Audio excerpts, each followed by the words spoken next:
So hello everyone, welcome back to my channel. My name is Sharad और आज के इस वीडियो में हम लोग डिस्कशन करने वाले हैं, डिटेल डिस्कशन करने वाले हैं बीएमएस के बारे में। सो मेरे साथ है मेरे जूनियर मानवेंद्र श्रीवास्तव। सो मानवेंद्र, नमस्ते एवरीवन। मेरा नाम मानवेंद्र श्रीवास्तव है। मैं नीट 21 क्वालिफाई करके बीएमएस में एडमिशन लिया हूँ और नीट 2021 में मेरी रैंक लगभग 24,000 के आसपास थी। 585 मार्क्स थे। और अब हम लोग जो ये सेशन है ऐसा रखने वाले हैं क्योंकि मन में सवाल होते हैं, तो सवाल को सवालों की तरह पूछा जाए तो मज़ा आता है।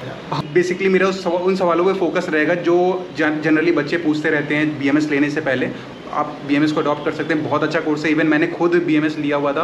तो हमारा पहला क्वेश्चन है कि फर्स्ट ईयर का सब्जेक्ट कौन कौन सा है मानवेंद्र? फर्स्ट ईयर के सब्जेक्ट्स में सबसे पहला सब्जेक्ट आपका संस्कृत है। अब संस्कृत के साथ दिक्कत है कि आप समझते हैं या सब लोग समझते हैं कि हमको बहुत ज़्यादा संस्कृत पढ़नी है, बहुत सारे संस्कृत में बहुत टिपिकल चीज़ें पढ़नी है, लेकिन ऐसा कुछ नहीं है। संस्कृत बहुत ही बेसिक लेवल की संस्कृत है। यहाँ तक कि जो यूनिवर्सिटी में एग्जाम्स होते हैं उसमें भी आपके बेसिक लेवल के क्वेश्चंस होते हैं और आपके पास टाइम बहुत है। परेशान मत होइए, 1.5 साल का समय है आपके पास। 1.5 साल में आप संस्कृत इतनी बार हल्के हल्के पढ़ लेंगे कि आपके पास संस्कृत का हल्के हल्के करते करते बड़ा बड़ा नॉलेज हो जाएगा। सेकंड सब्जेक्ट जो आपका है वो पदार्थ विज्ञान। पदार्थ विज्ञान जो सब्जेक्ट है, नाम इसका छोटा है, किताब इसकी छोटी है, लेकिन ये सब्जेक्ट बहुत विशाल का है। लेकिन जब आप इसको पढ़ते जाते हैं, थोड़ा थोड़ा बेसिस पे रोज़ पढ़ते जाते हैं, तो आप समझ पाते हैं कि इसमें कुछ बेसिक प्रिंसिपल्स हैं जो हर जगह फॉलो होते हैं। थर्ड सब्जेक्ट आपका है रचना शारीर। चौथा सब्जेक्ट आपका है क्रिया शारीर। रचना शारीर को हम एनाटॉमी से रिलेट कर सकते हैं कि शरीर कैसे बना है, क्या चीज़ें हैं। तो टर्म्स आपके बस आयुर्वेदिक टर्म्स है, जैसे शरीर में वात, पित्त, कफ, ये 3 हैं। रस धातु, मांस धातु, इस तरह की धातुएं हैं। आयुर्वेद को आप इस तरह पढ़ते हैं। मॉडर्न में इसका काउंटर पार्ट मैंने जो पढ़ा था एनाटॉमी, वो BD चौरसिया से पढ़ा था और कुछ नोट्स वगैरह थे। फिर एक क्रिया शारीर की बॉडी की चीज़ें हमारी काम कैसे करती हैं in terms of Ayurveda. Modern की अपनी टेक्निक है पढ़ने की। मैंने मॉडर्न के लिए शंभुलिंगम को फॉलो किया था। आपके पास ऑप्शंस हैं कि आप हिंदी मीडियम से भी हिंदी की किताबें भी ले सकते हैं, आप इंग्लिश लैंग्वेज की भी किताबें ले सकते हैं। Language is not a barrier for doing pursuing BMS।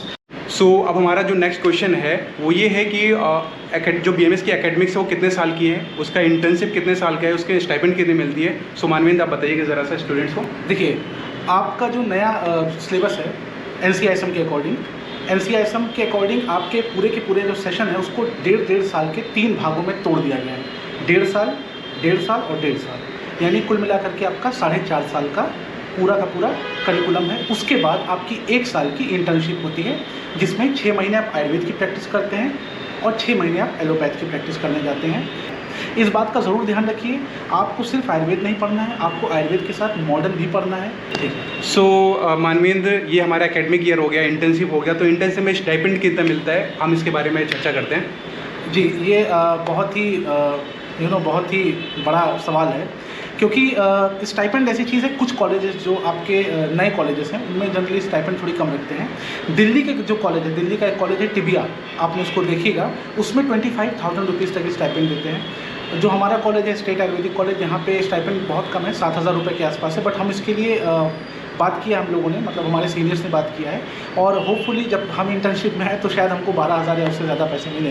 तो स्टाइपेंड जो है स्टेट टू स्टेट वेरी करता है, तो यही ओवरऑल ऐसा ही है। सो मानवेंद्र, आपको ये नहीं लगता कि कोई भी इंटर्नशिप का जो स्टूडेंट है वो हॉस्पिटल में 12 घंटे की इमरजेंसी ड्यूटी कर रहा है या डिपार्टमेंट वाइज ड्यूटी कर रहा है, तो आपको ऐसा नहीं लगता कि स्टाइपेंड 7,500 बहुत कम है?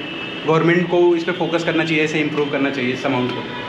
सही बात है, गवर्नमेंट को हमको फोकस करना चाहिए। हम मजदूर नहीं हैं, हम डॉक्टर्स हैं। और सेकंड चीज़ है कि अगर आप सच में दिल से आयुर्वेद पढ़ेंगे, आप चीज़ें करेंगे आयुर्वेद की, तो मैं इस बात की पक्की गारंटी दे सकता हूँ कि फाइनल ईयर से पहले ही आप ठीक ठाक पैसे कमाने लग जाएंगे। सो मानवेंद्र, जो मेरा नेक्स्ट क्वेश्चन है वो ये है कि बीएमएस करने के बाद स्कोप क्या है, क्योंकि बहुत सारे ऐसे बच्चे हैं जिनके मन में डाउट होता है कि यार बीएमएस में रिस्ट्रिक्शन है या स्कोप नहीं है, तो उनके अनअवेयरनेस को दूर करने के लिए यार आपको बढ़िया से रिप्लाई दो और जो कि एक्चुअल हो। यकीन मानिए, BMS ऑथेंटिक तरीके से इस समय 3 कंट्रीज़ में पूरे तरीके से परमिट कर दिया गया है, जर्मनी, नेपाल और श्रीलंका। इसके अलावा जल्दी ही UK का जो NHS है वहाँ पर 500 सीट या शायद जहाँ तक मुझे ध्यान है 1,000 सीट्स के ऊपर आयुर्वेदिक डॉक्टर्स या प्रैक्टिशनर्स को जो है अपने साथ जोड़ने की NHS कोशिश कर रहा है। और आने वाले समय में आप देखेंगे कि आयुर्वेद के लोग इंग्लैंड वगैरह में जाकर के भी अपनी पैसे कमाएंगे और वहाँ पे पेशेंट्स को देखेंगे। सेकंड बात जो स्कोप की है, वो स्कोप ये है कि आप यूजी करने के बाद आप पीजी कर सकते हैं। पीजी में भी स्टाइपेंड मिलते हैं कॉलेजेस में। जैसे हमारे कॉलेज में 78,000 80,000 के आसपास का स्टाइपेंड मिलता है। कुछ कॉलेजेस में स्टाइपेंड ज़्यादा है, जैसे बीएचयू में 1 लाख के आसपास स्टाइपेंड मिलता है, और टीबीआर कॉलेज में स्टाइपेंड भी ज़्यादा है। बीएचयू से यूजी करने का एक बेनिफिट ये भी है कि साथ ही साथ आपकी पीजी की 50% सीट जो होती है वो बीएचयू के कैंडिडेट्स के लिए रिजर्व होती है। ऐसे ही जो टीबीआर कॉलेज है दिल्ली का, उसकी भी 50% सीट जो होती है all India institute of Ayurveda में रिजर्व। और एनआईए जयपुर, और एनआईए जयपुर भी काफ़ी अच्छा है, जैसा बॉस ने बताया। एनआईए जयपुर मुझे अलॉट हो रहा था, बट मैंने छोड़ दिया, क्योंकि फर्स्ट ईयर में लोग ऐसे ही करते हैं, मतलब उनको लगता है कि वो कॉलेज ज्वाइन कर लेंगे आयुर्वेद की, और कुछ लोग कर भी पाते हैं तैयारी नीट की, कुछ नहीं कर पाते। सो मानवेंद्र, पीजी में जो स्टाइपेंड मिलती है वो कांस्टेंट रहती है या ईयर बाय ईयर इंक्रीज होती रहती है? बॉस ये बहुत अच्छा सवाल है। ईयर बाय ईयर स्टाइपेंड आपकी बढ़ती जाती है। और स्कोप में बॉस एक और कुछ पॉइंट मैं ऐड करूँगा। अगर आप सच में आयुर्वेद को फॉलो करेंगे, अगर आप आयुर्वेदिक ट्रेंड्स को देखेंगे, तो आप नोटिस करेंगे कि भारत सरकार ने गैजेट लॉन्च किया था। उसमें उन्होंने इस बात को प्रपोज किया था कि जितने आपके सरकारी कॉलेजेस हैं, मतलब MBBS के, उस सब में एक आयुष की सेपरेट विंग होनी चाहिए। तो अब वो विंग बनेगी तो प्रैक्टिशनर हमारे पास से तो आएंगे, आयुर्वेद के प्रैक्टिशनर से जाएंगे वहाँ पे। और जितने आपके एम्स वगैरह हैं, उनमें भी आयुष डिपार्टमेंट या आयुष विंग खोलने की बात की जा रही है।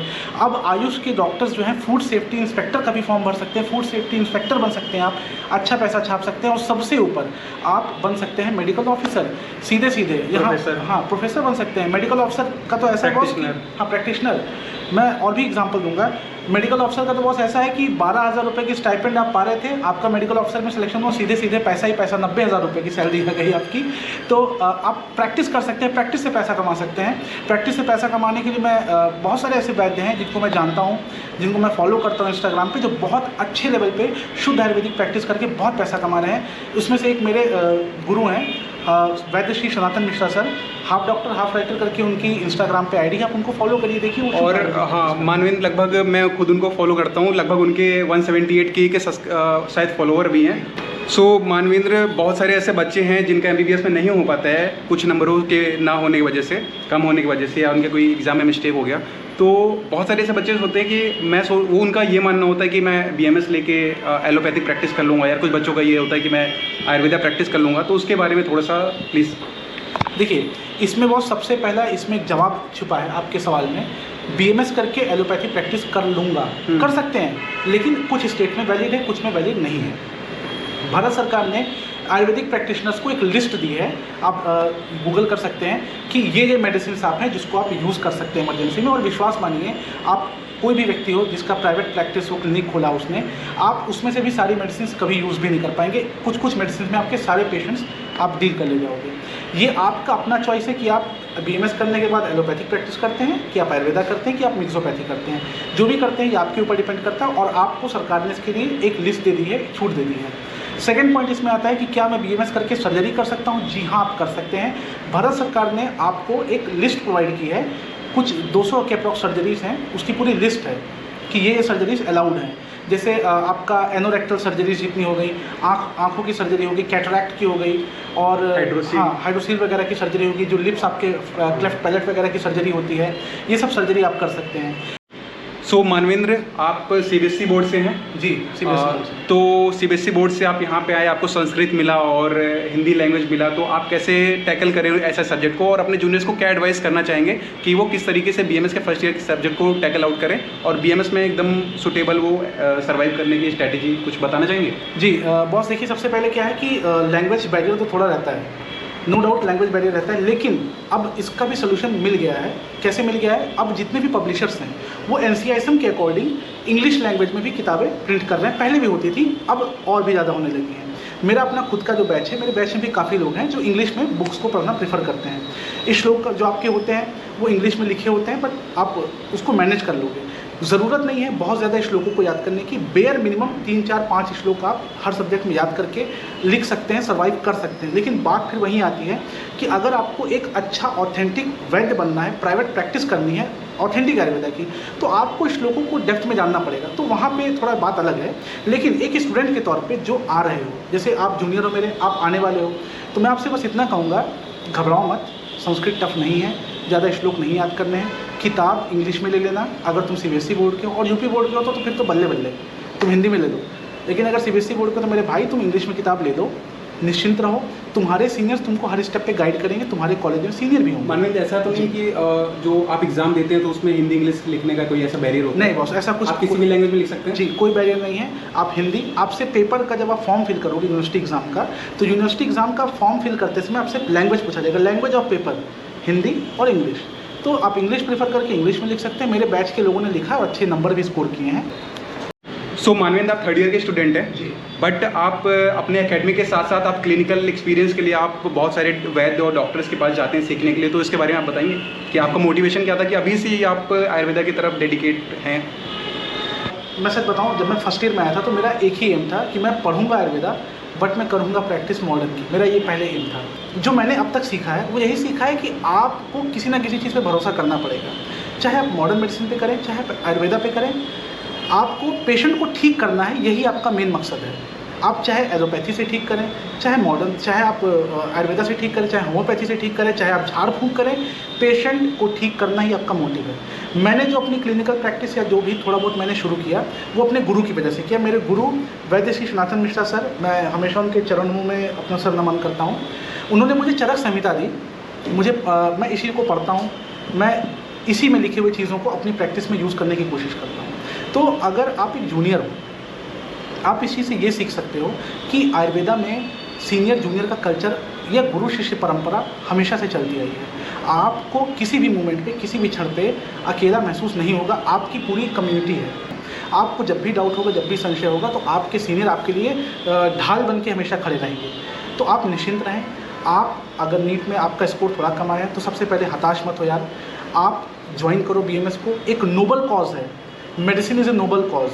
आप लोगों को ठीक करते हो, उसका पैसा, उससे पैसा पाते हो। मैं ये डिस्क्लोज़ नहीं कर सकता कि मैं कैसे कैसे चीज़ें, क्या क्या चीज़ें कर रहा हूँ, लेकिन बस मैं आपसे इतना कर सकता हूँ कि मैं जो भी कर रहा हूँ, जैसी भी प्रैक्टिस कर रहा हूँ, जो भी चीज़ें कर रहा हूँ, मैं उससे बहुत संतुष्ट हूँ। सो मानवेंद्र, बहुत सारे ऐसे बच्चे हैं जो सोचते हैं कि मैं नीट से BMS ले लूँगा और 1 साल नीट की तैयारी करूँगा। तो नीट की तैयारी छोड़, जब मान लीजिए सपोज़ किसी बच्चे का एडमिशन हो गया, MBBS के लिए क्रैक करके चला गया, तो बहुत सारे बच्चे पूछते हैं कि बॉस बॉन्ड कितनी है, कि जब मैं कोर्स ड्रॉप करूँगा तो मुझे कितना चार्ज देना पड़ेगा एज अ पेनल्टी।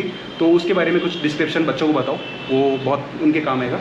देखिए बॉस, इसमें क्या है बॉस कि अलग अलग जो कॉलेजेस हैं, अलग अलग कॉलेजेस में बॉन्ड अलग अलग है। जैसे जो हमारे जितने स्टेट के कॉलेजेस हैं उत्तर प्रदेश के, इनमें स्टेट के कॉलेजेस में बॉन्ड नहीं है। जो आपकी सेंट्रल यूनिवर्सिटीज़ हैं उसमें बॉन्ड है। जैसे एग्जांपल के लिए BHU में जनरल और OBC कैटेगरी के लिए जो बॉन्ड है 3 लाख रुपए का है, SC ST के लिए 75,000 रुपये का है, वहाँ पे बॉन्ड है। बाकी स्टेट कॉलेजेस में बॉन्ड नहीं है। आप फर्स्ट ईयर में आओ, आपके पास 1.5 साल का समय है। आप नीट पे भी फोकस कर सकते हैं और आप BMS के भी सब्जेक्ट्स को पढ़ सकते हैं। आपके सीनियर्स आपको गाइड कर देंगे एग्ज़ाम से पहले। आप निश्चिंत रहें, घबराएं नहीं। सो मानवेंद्र, एक क्वेश्चन और भी है, मैंने इस पर एक वीडियो बना रखा है। तो उसमें बहुत सारे ऐसे बच्चे हैं जो पूछते हैं क्या मैं BMS के फर्स्ट ईयर साथ रहते रहते नीट की तैयारी कर सकता हूँ, और नीट की तैयारी कर सकता हूँ तो कैसे कर सकता हूँ, स्ट्रेटेजी क्या होगी और क्या क्या प्रॉब्लम आती हैं अटेंडेंस रिलेटेड या एकेडमिक रिलेटेड, तो उसके बारे में ब्रीफ डिस्क्रिप्शन यार प्लीज़ बच्चों को दो। जी बॉस, इसमें ये हो सकता है कि जब आप फर्स्ट ईयर में यहाँ पे आए तो आप ठीक है, अगर आपको लगता है कि आप एक बेहतर चांस और डिज़र्व करते हैं, आपने अपना जो परफॉर्मेंस दिया वो उतना बेहतर नहीं था, आप और बेहतर कर सकते हैं, तो मेरे हिसाब से आपको एक बार एग्ज़ाम और देना चाहिए फर्स्ट ईयर में। रही बात आपके अटेंडेंस की, तो अलग अलग कॉलेजेस में रूल है। वैसे जनरल रूल जो है वो है 75% अटेंडेंस का रूल है हमारे यहाँ। अगर इससे कम अटेंडेंस है तो आपको देने नहीं देते, तो आप मैनेज कर सकते हो, क्लासेस के साथ आप मैनेज कर सकते हो, इसमें इतना इशू नहीं होगा। दूसरी बात है कि आप कॉलेज वो सेलेक्ट करना, अगर आप तैयारी के पर्पज़ से BMS ज्वाइन कर रहे हैं तो आप कॉलेज वो सेलेक्ट करना जिसमें बॉन्ड सिस्टम ना हो, नहीं तो फिर आपको प्रॉब्लम होगी, पैसे वगैरह पे करने पड़ जाएंगे।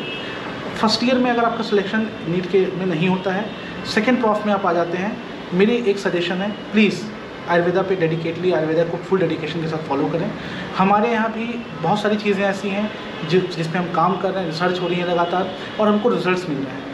हमारे यहाँ सर्जरी जो है, सर्जरी की पूरे दुनिया में सर्जरी के जो फादर कहे गए हैं वो आचार्य सुश्रुत कहे गए। सबसे पहले उन्होंने राइनोप्लास्टी की थी, नाक की सर्जरी की थी। हमारे यहाँ ऐसी ऐसी मेडिसिन हैं जिनका लीस्ट साइड इफेक्ट है, कम से कम साइड इफेक्ट है, और हम आयुर्वेद के लोग स्वस्थ से स्वास्थ्य रक्षणम आतुरस विकार प्रशमनम में बिलीव करते हैं, यानी स्वस्थ व्यक्ति की स्वास्थ्य की रक्षा करना और आतुर यानी रोगी के स्वास्थ्य को ठीक करना, इस पर बिलीव करते हैं। और इसके लिए हम बहुत सारी चीज़ें करा सकते हैं पेशेंट से, जैसे दिनचर्या, ऋतुचर्या, आहार उसका ठीक करके। और आजकल जितने भी डिसऑर्डर्स हैं लाइफ स्टाइल डिसऑर्डर है, तो स्कोप है आप अच्छा कर ले जाओगे, घबराओ मत, खुद पे भरोसा करो। और अगर आपको लगता है कि आप एक बेहतर चांस डिजर्व करते हैं, गो फॉर इट। मैं शुद्ध आयुर्वेदा प्रैक्टिस करता हूँ, मेरे गुरु के जो भी सानिध्य से मैं आयुर्वेदा को दिल से लगा के चलता हूँ, लेकिन फिर भी मैं आपसे ऐसा इसीलिए कह रहा हूँ क्योंकि मैं आपके दर्द को समझता हूँ। सो मानवीन, बहुत बहुत धन्यवाद यार, और ऑडियंस को भी आपका धन्यवाद करना चाहिए थैंक यू सो मच। क्योंकि आपने इतना डिटेल डिस्क्रिप्शन दिया है, और ऐसी वीडियोस यूट्यूब पे तो है नहीं जो प्रॉपर आयुर्वेदा के बारे में एकदम डिस्कस करें और बच्चों को मोटिवेट करें, उसके स्कोप के बारे में बताएं, और इतने बेहतर तरीके से आपने बताया है। और आई प्रॉमिस कि आप आने वाले टाइम पे बहुत अच्छे प्रैक्टिशनर बनेंगे, बहुत अच्छे आयुर्वेदिक वैद्य वगैरह बनेंगे, जो भी आपका सपना होगा वो पूरा होगा। So this is all about this video, और इस वीडियो को यहीं पे ख़त्म करते हैं। नेक्स्ट वीडियो मैं बनाऊंगा और उसमें जो फर्स्ट ईयर के BMS स्टूडेंट हैं उनके साथ इंटरेक्शन करेंगे हम लोग, और उनके रूम बाई रूम जाएंगे उनके साथ। और मैंने और भी वीडियोज़ डाल रखी हैं BMS के रिगार्डिंग। अगर आप BMS लेना चाह रहे हैं तो BMS is a good option.